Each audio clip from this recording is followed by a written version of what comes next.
Everyone knows how birds fly, right? They flap their wings and away they go. Well, not really. Every bird has several defining characteristics. They're warm-blooded, they breathe air, they have 2 legs, and they have 2 wings. Well, except for that one time in New Zealand, but that's besides the point. So how have they been able to stake their claim so far above our heads? The first step to flying is generating lift, which birds do with the special shape of their wings called an airfoil. When bisected vertically, they form the shape of a comma lying on its side.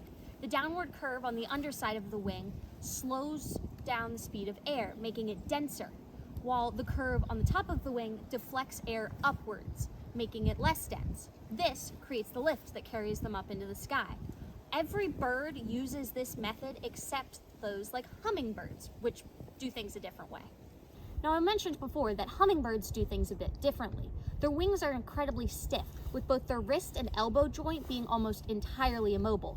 Instead, they swivel primarily from their shoulder, tracing out a figure-8 pattern in the air. As they go down into the first part of the figure-8, they generate lift. When they lift and twist their wing back around, they create another downstroke, once again generating lift.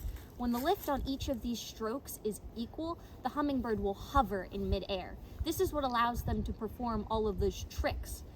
But it's also the most energy expensive method of flight of any bird, which is probably why nobody else does it.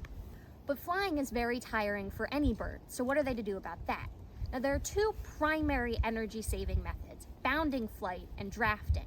Bounding flight is used by smaller species like the American goldfinch, which weighs only 0.48 ounces or 0.03 pounds.